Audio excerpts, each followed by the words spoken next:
¿Qué tal? Buenas tardes. Bienvenidos este martes 10 de noviembre eh, a la clase de filosofía.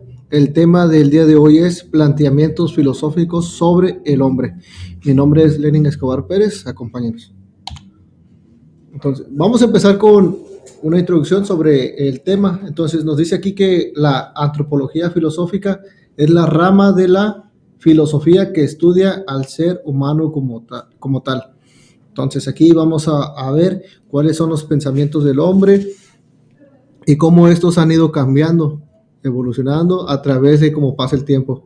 Entonces, el objetivo de esta ciencia consiste en develar las características universales del ser humano, aquello que constituye a todo el hombre por el hecho de serlo. Entonces, lo más característico y valioso en todo individuo es su calidad de persona, palabra con varios significados que vamos estando desarrollando pues dentro de esta clase. Entonces nos dice aquí que Gutiérrez Sáenz decía que las personas son la sustancia que otorga la unidad y conciencia a un individuo, definición que coincide con el concepto de sustancia pensante. Entonces, con la palabra sustancia podemos entender aquello que constituye la esencia fundamental de algo que permanece inmutable. Entonces, conviene subrayar que el término sustancia en filosofía no significa lo mismo que en física o en química, ya que se puede interpretar de diferente manera. Entonces, es muy diferente al lenguaje común, ya que más bien es el elemento con que se apoyan todos los demás elementos transitorios de un ente.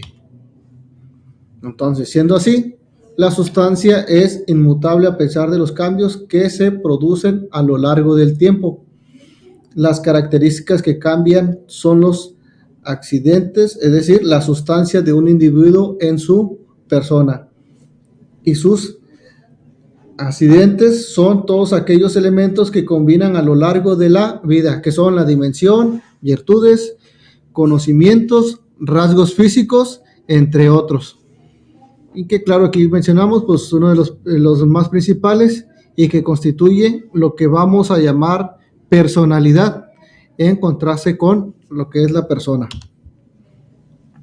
Si expresamos gráficamente las dimensiones de la persona y la personalidad, sería por medio de dos círculos concéntricos, en los cuales encontraríamos al interior a la persona como núcleo de un individuo y en el exterior en una especie de corona o periferia a la personalidad o al modo en que se manifiesta la persona. Muy bien, entonces por lo anterior, pues nos dice que se puede llamar a la primera dimensión como núcleo de identidad personal, desde la esencia de la misma persona. Pues finalmente lo que caracteriza a un individuo es su propia persona, no sus accidentes que pueden cambiar, sino pues lo esencial, ¿no? ¿Cómo es esa persona? Entonces, debido a que los rasgos de la persona son invisibles y en cambio los rasgos de la personalidad suelen ser visibles a nosotros, la gente no deja de deslumbrarse por estos últimos y olvida con facilidad la calidad de persona de un individuo. Entonces, muchas veces vemos o conocemos amigos, compañeros o dentro de la misma familia, ese círculo donde pues cada persona tiene una identidad por su manera de ser, su propia personalidad. Entonces, siendo esto así, nos dice aquí que el sentido de la vida, que desde los primeros filósofos griegos, el hombre ha sido considerado como una unidad de cuerpo y alma. Como organismos vivientes tenemos todo en común con las demás personas, pero como ser humano pensante, hay una interacción entre lo que es la conciencia y el cuerpo que nos lleva a considerarnos como sujetos únicos de acciones espirituales y corporales.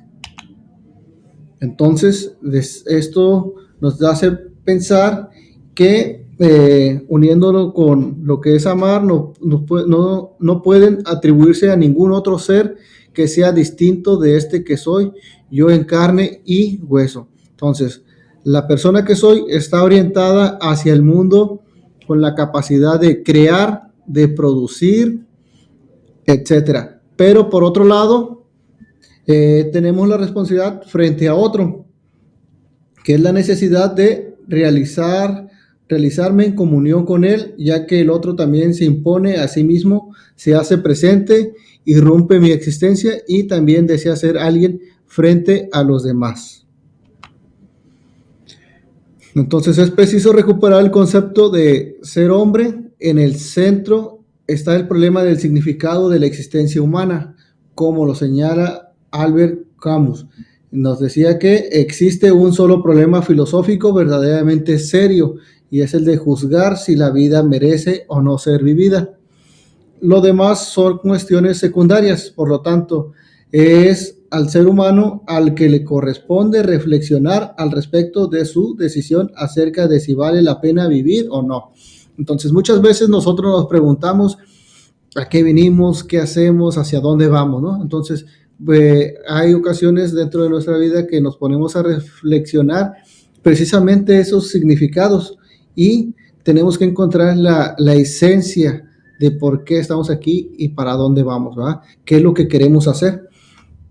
Entonces existieron diferentes personajes a lo largo de la vida donde pues se han hecho las mismas preguntas, se han cuestionado, han sido autocríticos de su ser y pues aquí vamos a ver de cierta manera cuáles son esos pensamientos que le ayudan al hombre a poder ser el ser y el hacer de sí mismo. Entonces, pese a los avances científicos y tecnológicos y el progreso que nos proporciona una existencia mejor, se impone la necesidad del hombre contemporáneo de saber quién es y para qué existe. Tenemos que estar convencidos de que nuestra existencia tiene un fin, es decir, que va a tener o tiene un objetivo.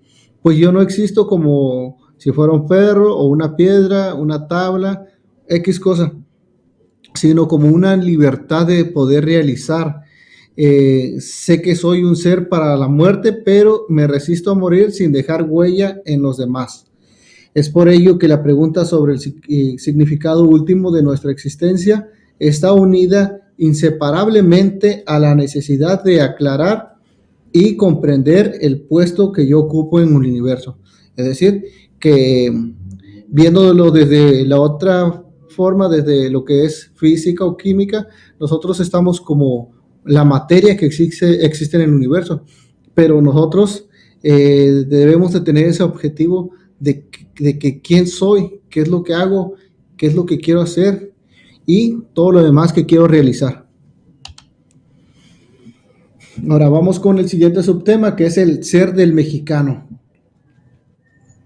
Entonces nos dice aquí que las filosofías que hasta el presente han tenido a la vez el carácter de nacionales y el de universales, nacieron del esfuerzo por dar solución a problemas cuya autenticidad dependía de las circunstancias culturales. Durante los inicios de la filosofía en México, en los siglos XVI y XVII, se da una mera importación de filosofía escolástica. Sin embargo, los jesuitas conformaron una filosofía electiva o ecléctica, que sirvió para introducir los avances de la modernidad en la Nueva España, de lo que fue la conquista hasta los primeros años. Si bien en un momento dado la filosofía mexicana parece centrarse en las reflexiones relativas al ser propio del mexicano, y claro así, que va ligado a su cultura, cuando no en la circunstancia mexicana, muy pronto esas reflexiones de carácter específico nos permitirán vincularnos con el contexto latinoamericano, para luego de ahí poder transitar hacia el plano mundial o universal. Para el personaje José Gauss, la filosofía tiene como cometido desentrañar la naturaleza del ser humano, cuya esencia es la razón y su estelequia filosófica. Con esto se corrobora el carácter circular de su filosofía. Entonces, de todo esto, pues se hace un análisis de la esencia humana que encuentra que el hombre, además de ser racional, es parte de la naturaleza. Así, en la misma definición clásica del hombre, señala como la esencia morfológica de la especie, la animalidad y la racionalidad. Entonces, la diferencia entre los animales y las personas, pues es claro que compartimos, tenemos muchas semejanzas, pero nos diferencia la racionalidad. Tenemos esa capacidad de pensar, de corregirnos a nosotros mismos. Entonces, pero incluso nuestra morfología, es decir, nuestro cuerpo, pues está en cierta manera adaptado para lo que es el ambiente. Entonces, así se llega a exponer que lo específicamente humano sería tanto la marcha erecta o los momentos expresivos como la alegría y el dolor, o sea, la animación y los procesos psíquicos. De todo esto, pues se concluye que diremos que la esencia del ser humano en su racionalidad, pero mediado por su primigenia forma de vida natural. Por eso para Gauss no son suficientes tales elementos constitutivos el del ser humano, añadiendo la dimensión entre la animalidad y la racionalidad. Pues en sí, pues todos tenemos esa relación tan amplia entre animales, personas, plantas. Si alguno de estos llegara a faltar, pues no sería un ciclo, ya que no estaríamos viviendo de la misma manera. Pero todo esto se relaciona y todos necesitamos de todos, ¿verdad?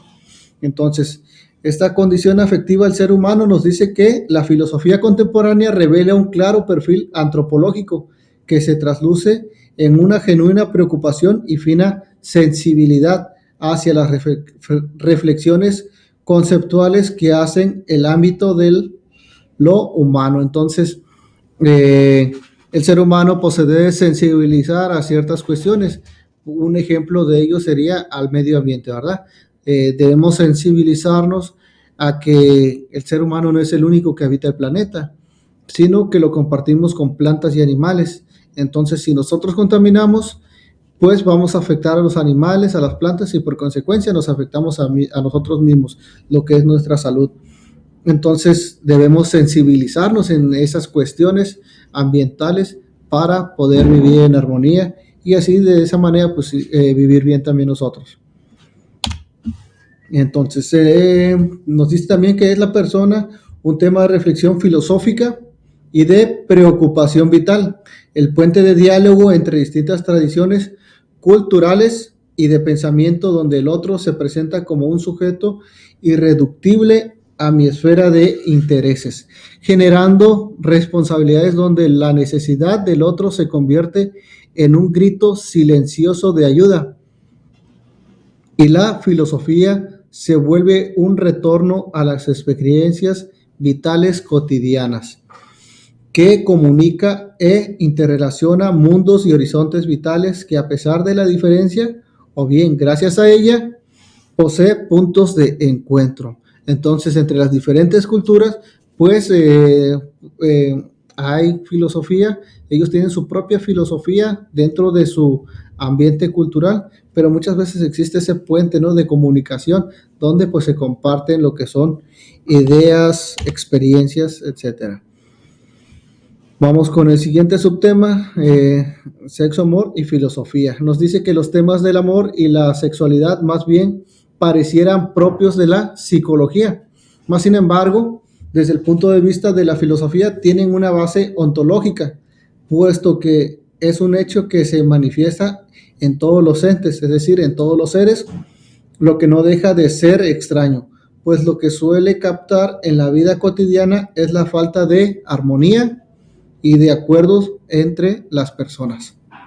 Así pues, cuando dos individuos dicen que se ama, lo que en el fondo están experimentando es la unidad que ontológicamente ya existía, pero que ahora se manifiesta en un plano psicológico y consciente del ser. Entonces, para todo ello, el amor se usa para todo. Difícilmente podemos encontrar una palabra con mayor número de significados. Además, encontramos que los seres humanos presentamos a lo largo de nuestra vida una evolución en la manera de amar, distinguiendo varios niveles de amor. Al menos nos dice la literatura que existen 12, donde pueden coexistir varios de ellos en la misma persona, definiendo como una característica común a todos ellos. También se manifiesta lo que es la fuerza unitiva y armonizante entre dos o más individuos.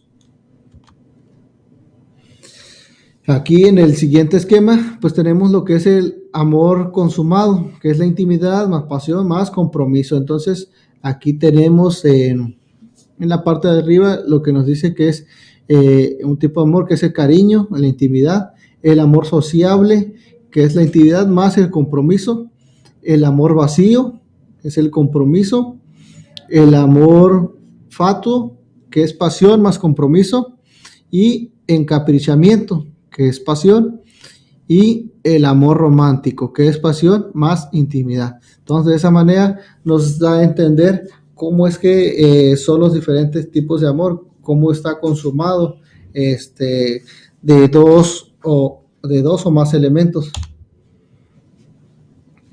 Aquí en el siguiente subtema tenemos lo que es el miedo. Entonces, como seres biológicos que somos y desde el principio de los tiempos hemos experimentado sentimientos de impotencia y amenaza sobre nuestra persona, principalmente que nos generan a su vez sentimientos de angustia, perturbación del ánimo, recelo o aprensión de que suceda lo contrario a lo que deseamos. Estos sentimientos pueden ser de carácter intrínseco o extrínseco. Será intrínseco cuando nace del que le padece la elección de los medios para poder evitarlo. En el lado contrario, el miedo extrínseco es cuando el animal que se teme nace de causa libre, el que se amenaza con él a fin de sacar el consentimiento del que lo padece. Este miedo puede ser justo, pero hubiere justa causa de parte del que amenaza con el mal o daño, como el juez que amenaza con la muerte al homicida. Entonces, este es un ejemplo de lo que es el miedo extrínseco. Y en este caso tenemos la angustia, que es el sentimiento más importante, hasta el punto de que Sartre, este personaje, llega a declarar que el hombre es angustia. Por lo tanto, la angustia no es por ningún motivo concreto, ni de ningún objeto externo. Es miedo de uno mismo, de nuestras decisiones, de las consecuencias de estas. Entonces, es la emoción o sentimiento que sobreviene con la conciencia de la libertad. Entonces, de esta manera, la angustia aparece al sentirnos responsables radicales de nuestra propia existencia. Tenemos también las condiciones sociales del ser humano. Nos dice que de acuerdo a la noción antropológica griega que ha dejado profunda huella en la cultura occidental, el hombre tiene una naturaleza eminentemente social y política. Y nos damos cuenta de ello en nuestro entorno, en las redes sociales o en las noticias. Entonces, en los orígenes de la filosofía, los griegos consideraban que la vida del hombre estaba en armonía con las leyes de la naturaleza y los principios de la razón. Como ser racional, el hombre solo puede desarrollarse dentro de una vida política y social, ya que pues tenemos que convivir con varias personas y pues debe haber una armonía dentro de esos grupos. Entonces, estas ideas cobraron plena expresión en Aristóteles, quien encuentra el origen de la sociedad en los esfuerzos humanos encaminados a satisfacer deseos y necesidades individuales. Aristóteles nos dice que el Estado existe para satisfacer las necesidades intelectuales y morales de los hombres. En cambio, la familia dentro del Estado satisface las necesidades físicas de la vida.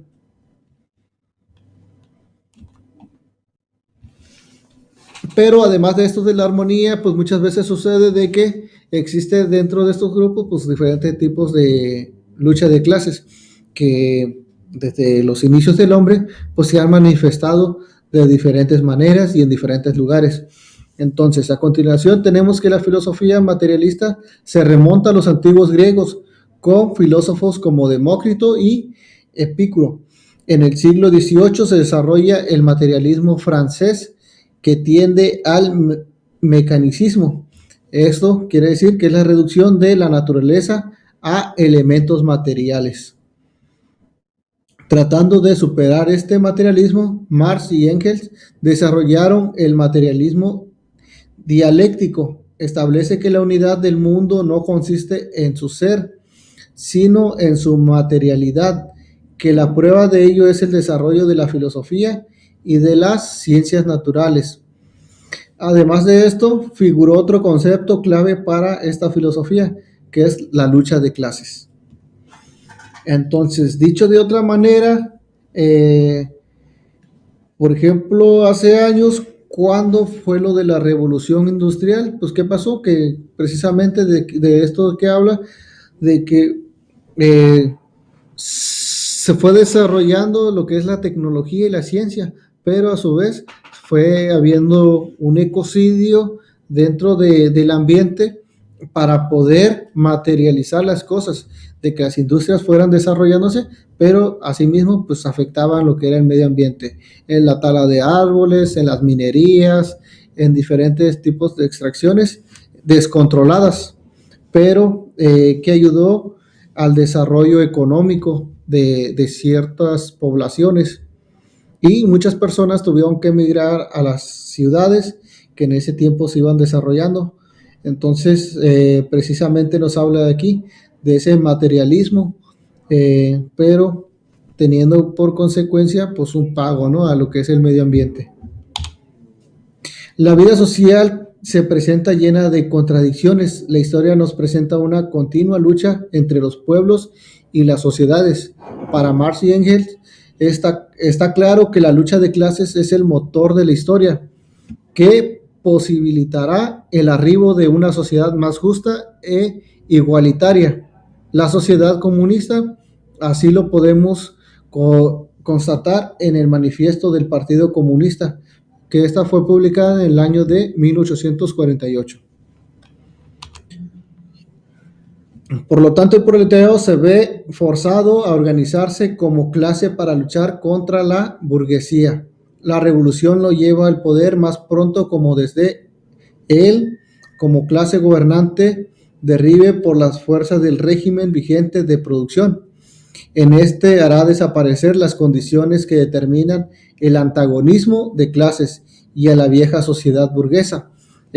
Siendo algo específico en esto, pues tenemos nuestro contexto aquí en San Quintín, lo que pasó hace varios años, la lucha de clases sociales, donde recordemos que la clase más baja, los jornaleros que impulsan la economía aquí en el Valle de San Quintín, pues se manifestaron para poder tener mejores prestaciones, mejor salario, una vida digna y que sean escuchados. Entonces, eso no es nuevo, se ha vivido desde hace varios años y es para luchar precisamente para tener esa igualdad, esa inclusión dentro de una mejor calidad de vida.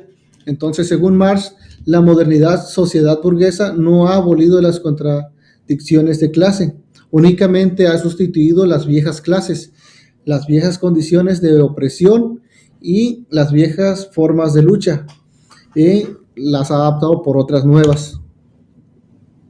Entonces, el proletariado tiene asignada dentro del marxismo clásico una importante tarea revolucionaria donde habrá de liberarse de las condiciones inhumanas. Las invertirá radicalmente de manera que liberarse a sí mismo será liberador de toda la humanidad. Entonces, en esta clase social en la que están cifradas todas las esperanzas. Muy bien, entonces pues aquí pues nos damos cuenta de cómo pues estas luchas sociales se han manifestado desde hace varios años y cómo ha ayudado a alcanzar esa igualdad, pero estas van cambiando por parte de la burguesía.